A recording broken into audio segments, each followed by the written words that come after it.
খোলা বই আজুজ ও মাজুজ সম্পর্কে কুরআনের বর্ণনা। সূরা আল কাহফ আয়াত 94-98। দিনদার এক রাজা জুলকারনাইন এর ঘটনা বর্ণনা করা হয়েছে। কিছু লোক তার কাছে এসে অভিযোগ করে, হে জুলকারনাইন, ইয়াজুজ ও মাজুজ এ দেশে বিপর্যয় সৃষ্টি করছে।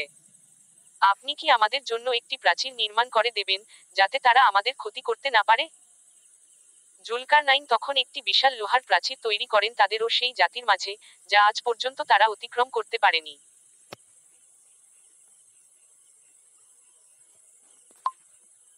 ডিএনএ তারা কারা? ইসলামী ব্যাখ্যা অনুযায়ী, আজুজ ও মাজুজ আদতে দুটি জাতি বা গোষ্ঠী। তারা আকারে সংখ্যা অনেক বেশি। পৃথিবীর শেষ সময়ে তারা পৃথিবীতে বেরিয়ে আসবে এবং ব্যাপক ধ্বংসযজ্ঞ চালাবে। তারা বর্তমানে কোথাও অবরুদ্ধ, আল্লাহর ইচ্ছায়, এবং কিয়ামতের নিকটবর্তী সময়ে তাদের মুক্তি দেওয়া হবে।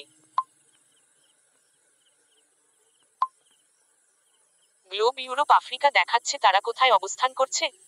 কুরআন বা সহিহ হাদিসে তাদের অবস্থানের নির্দিষ্ট স্থান উল্লেখ নেই।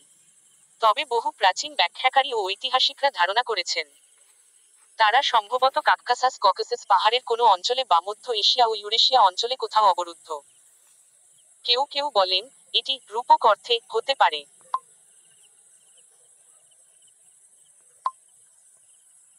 সিলুয়েটে আবক্ষ মূর্তি তারা দেখতে কেমন? হাদিসে বা কোরআনে তাদের চেহারা স্পষ্টভাবে বর্ণনা করা হয়নি। তবে কিছু বর্ণনায় ইঙ্গিত আছে। আকারে ছোট, চোখ চ্যাপ্টা, চুল এলোমেলো, কিছু হাদিসে এমন ইঙ্গিত পাওয়া যায়।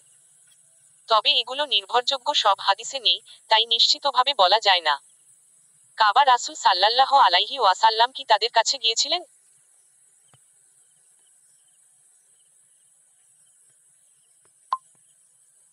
না, রাসূল আজুজ ও মাজুজের কাছে দাওয়াত নিয়ে যাননি।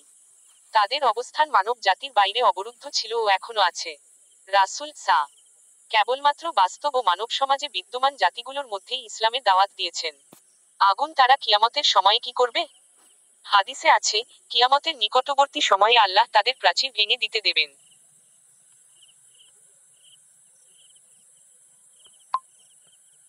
তারা দুনিয়ার সবকিছু খেয়ে ফেলে হত্যা নির্মূল শুরু করবে। শেষে ঈসা ও মুমিনরা পাহাড়ে আশ্রয় নেবেন। আল্লাহ বিশেষভাবে এক ধরনের পোকা পাঠিয়ে তাদের সকলকে ধ্বংস করবেন।